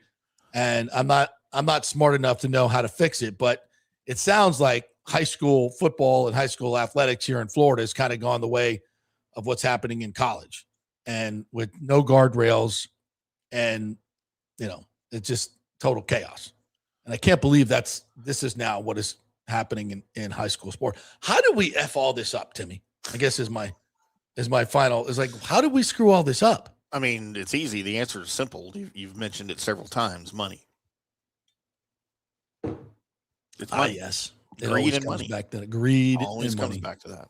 That always comes back to that, doesn't it? Yeah. So let me ask you this, JP. Kind of going back to your $50 fee per kid to play in sports. Yeah. Well, is this? And I think you've already answered, but I have two parts to this question, if I may.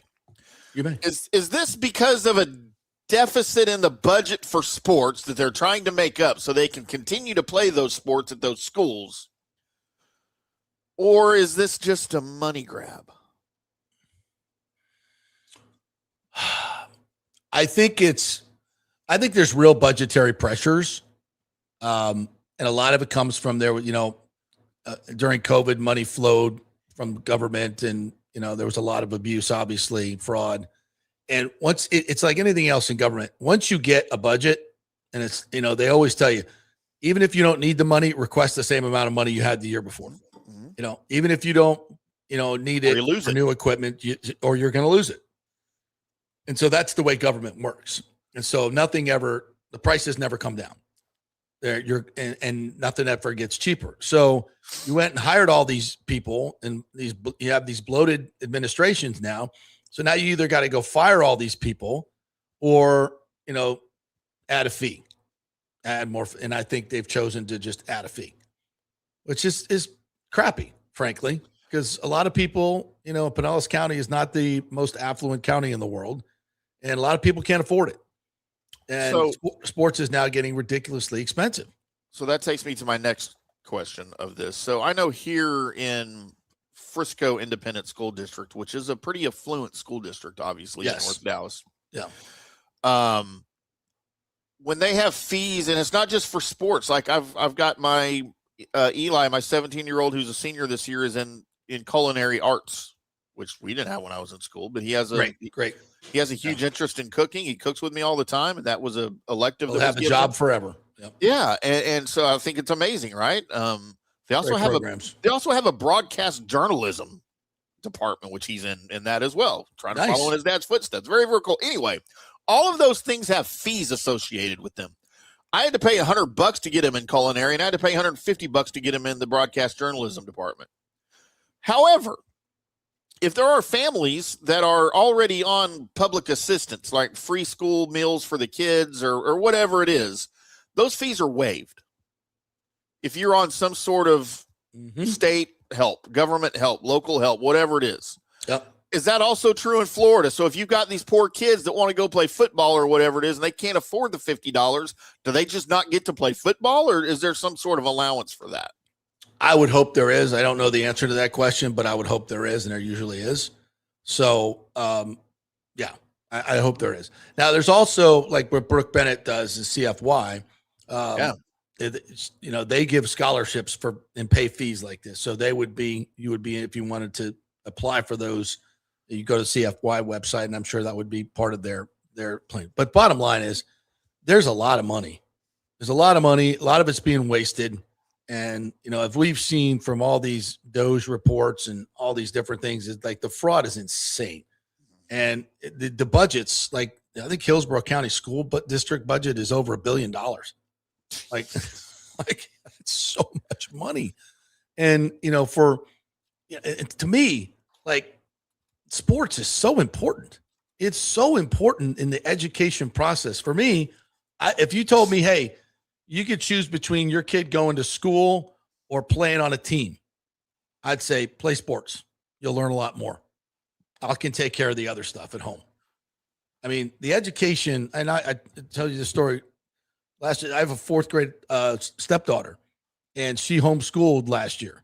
And she got done with her curriculum in 6 weeks for the whole semester. But they take 3.5 months of school to do. Yep. She was done in 6 weeks. Yep. And I talk to them all the time about what they learn, and it ain't much. I don't know what the hell I don't want to disparage teachers. I don't, they don't get paid enough money, especially in Florida. Well, and they're just going based on the curriculum that's given them. Right. From the state. And there's a lot of crap going on in schools right now, but it just needs to be better. It just needs to be better. And we pay our property taxes, and part of the property taxes, there's a huge line item at the bottom for Hillsborough County schools. And I know in some years it was $1,500. And it's a lot of money. And for me, I'm paying for private school because I want my kids to have a Christian education. And you still have to pay it. Yep. It's not back when we didn't have vouchers back then. It would have been great if we did, fantastic, but we didn't have vouchers back then.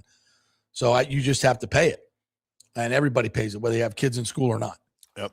So, it's far from a perfect system, but I know this, it just seems like, if we're cutting money, it seems like the arts and sports always gets the raw end of it. I think it's the most important thing we can do in schools, to be quite honest. Compared to, the kids have to learn. There's no question about that, but I don't know how well they're getting taught. They're not. Yeah. Yeah. I mean, that's been my experience in public school. My kids went to a Christian school, and I knew exactly what they were learning on a daily basis. I could talk to their teachers on a daily basis, and I did. And you were very much involved in their education and what they were learning. And it was a terrific education. My kids went to Cambridge Christian. They got a tremendous education. And I see what's going on in these public schools, and it ain't even close. It's not even close. And there's a ton of other bullshit that you have to go through. We don't even need to get into that. They're indoctrinating these kids into this absolutely horrific and in public schools. So, I gladly paid because I didn't want my kids to be subject to that stuff. Eli's a huge history freak like me, and he learns a ton of stuff just from me watching shows and making him watch shows. A lot more than he learns in school. And so a lot of it's, my dad was a huge World War II buff. He had the entire Time Life books, World War II series, all hardbound, thousands of dollars of books that he passed on to me that I'll pass on to him. And, I asked him one time in school, he said that they spent 3 days on World War II. 3 days. And I said, who won? He's like, well, we did. I'm like, okay, great. What's D-Day? I don't know. What's VJ? He had no idea. Yeah. I don't know. Who bombed Pearl Harbor? He knew that because of me. He's like, we didn't even talk about Pearl Harbor in World War II. Of course you don't. Yeah. I was like, who's Hitler? I asked a 7th and 8th grader, my stepson, 7th and 8th grader, what D-Day was. And they had no idea. I say, okay, well, sit down. We're going to watch the opening scene of Saving Private Ryan now. And they were like glued to the TV. They're like, so is this real? Did this happen? I'm like, oh yeah. Yep. Like they just came off the boats and got mowed down. I'm like, yeah, that's called war. That's what it was. And they had no clue, no idea. Because we don't want to teach those type of American heroic values. No. It's toxic masculinity, JP. Yeah. The second Midway, the latest Midway. Remember the original with Charlton Heston? Yeah. The greatest movies of all Love time. That movie. Watch it with my dad countless times. Well, they made a second one. And someone who was involved in the production of that told me it took them 10 years because nobody wanted to do it in Hollywood. Nobody wanted to finance it. Nobody wanted to tell the story of American heroes in war. And it's actually financed by a foreign company. Sure. Probably had to be. Yeah. How about that? All right. I think we got off topic here. JP, you want a hockey update? Yes, please. Finland 2, Canada 0. 10 minutes through the second. Mikko Rantanen with that first goal in the first period. It's the Dallas Stars against Canada, right? It is pretty much. It's the Dallas Stars. Half the Dallas Stars roster plays for Finland, yeah. And Erik Haula. Wow. Dude. Come on, Canada. Come on, Coop. Is Crosby playing? You know what? I can't find freaking lineups or anything on these hockey games from the Olympics to save my life. I have looked. Damn. Let me see. If somebody knows. In the meantime, this is from Thomas Casper. The Collegiate Court of Judicial District of Puerto Plata postponed this Friday the opening hearing of Wander Franco's substantive trial against Major League Baseball player Wander Franco due to the lack of summons for some witnesses. So the witnesses didn't show up, and they're pushing it to March. Interesting. Rick says curling had to have been invented by drunk Canadians on a frozen lake. Hey, Hoser, I bet you can't slide this across the ice and you can't, not even with a broom. How do you think hockey was invented? I know. Yeah, that's totally how curling was invented. 100%. Yeah. And I'm okay with that. Molson, stones, and brooms. Hey, let's go out to the lake. No Sidney Crosby today, by the way, JP. Okay. Come on, Coop. Let's get that magic going. Yeah. All right, cool. What else do we need to get to? You got a top line of Taze, McCarr, and Celebrini. With Tom Wilson and Connor McDavid as rounding out your forwards. So just leave them on the ice the whole time. Yeah, he probably will. They'll play a lot in the third. That's for damn sure. What else do we want to get to? Point, by the way, Point and Sorelli are practicing with the Lightning. So hopefully, looks like Point will be back next week. May have to hold a little bit on Sorelli, but he should be back as well. This sad note here. Joey Knight, longtime local reporter for the Tampa Tribune. I worked with him at the Tampa Tribune and then moved on to the Times, covering high school and college, has passed away from his battle with cancer. Really good dude, great dude. And he just, we've known that he's been battling this for a while. He came out and worked.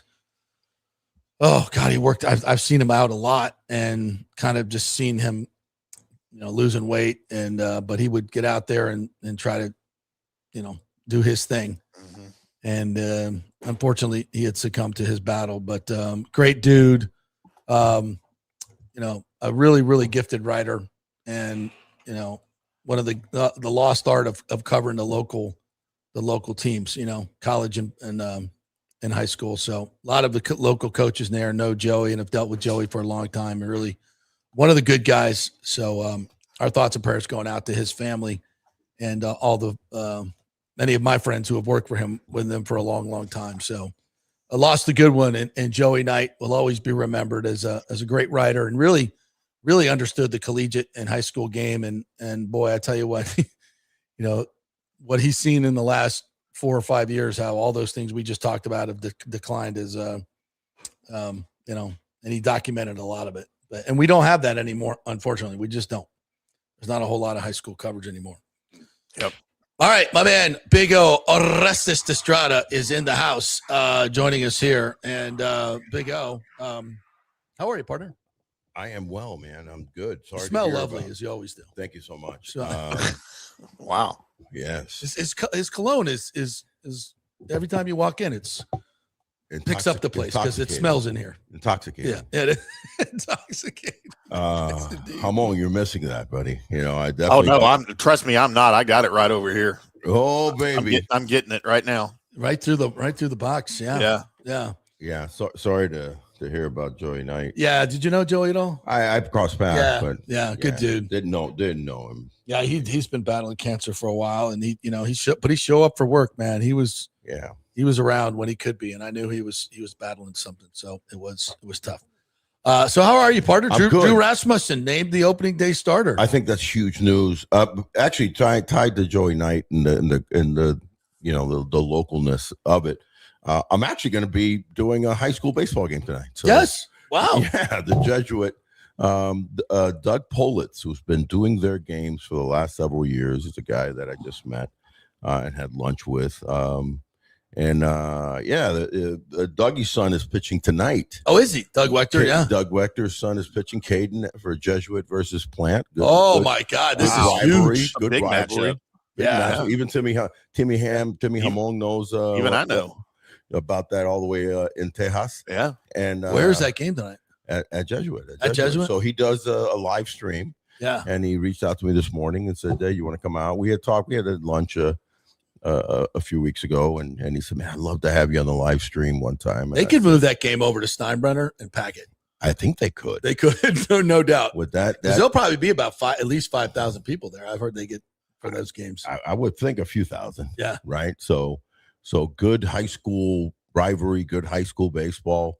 exciting. So kind of maybe in honor of What time's that start? That's at 7. I'll be sure to mention Joe Knight and the lovely Ashley and I have reservations at Malio's tonight at 7:30. It's her birthday weekend. Going back. The classic. Oh yeah. It never. You ever spent some time at the old one? Of course.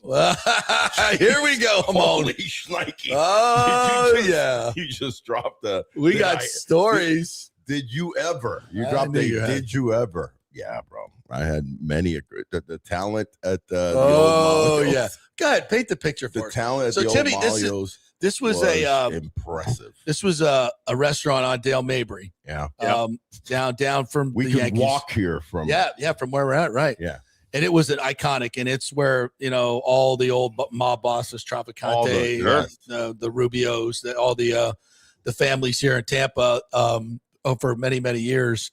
Cuban, and it was the hangout for Steinbrenner and Billy Martin, Frank Sinatra, Boyer, everybody, and they had all the that place that has all the black and white 8x10s. Oh yeah, all the famous people, and they sign them. Yeah, this was that that was place. the closest to some sort of Vegas Rat Pack kind of place that Tampa has ever had. Yes.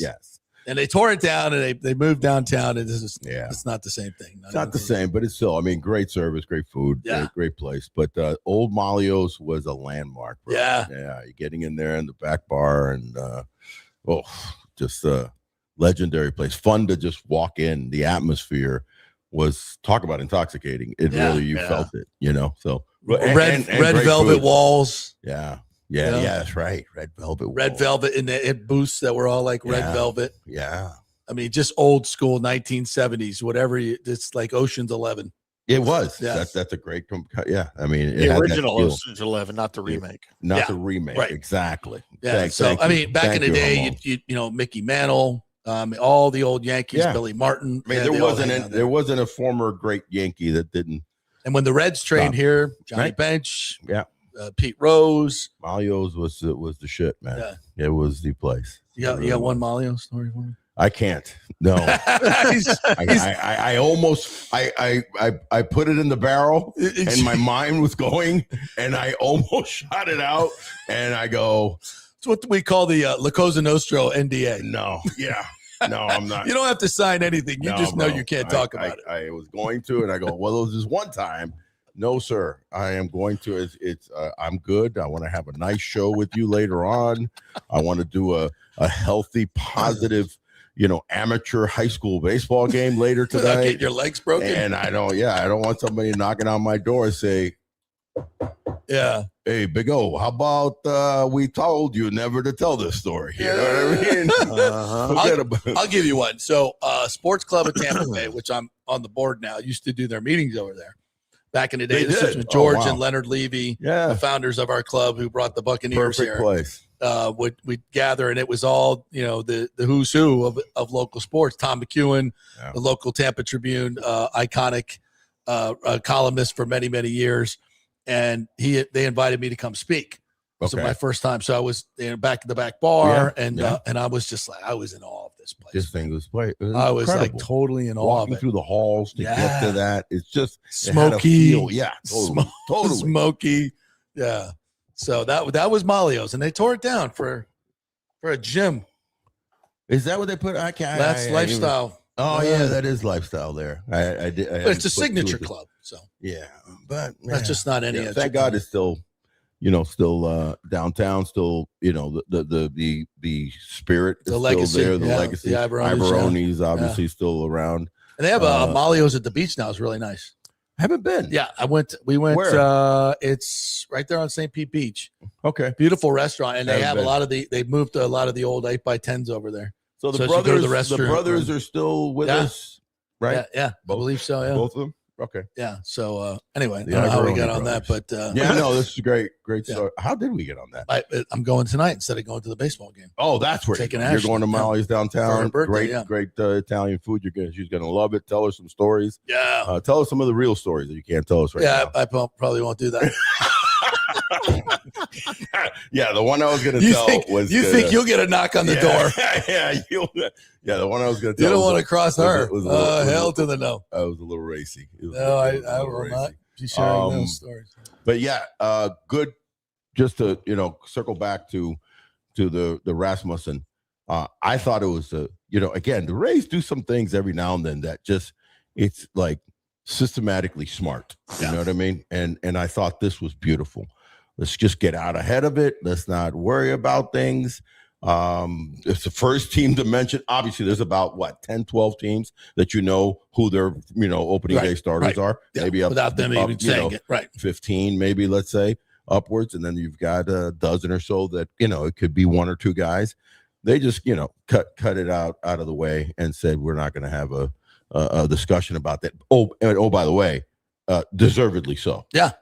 Deservedly so. All-star last year. Not just an all-star, but I was looking at his numbers, and he is basically on the precipice of being an elite pitcher. He's not an elite pitcher yet, but he's on the precipice of it. And the key things that you look at for those type of stats is obviously hits per innings, right, pitched. And that equates to, of course, batting average. So he's like at a 214 last year batting average. Ooh. Elite is hovering at around 200. That's school ball.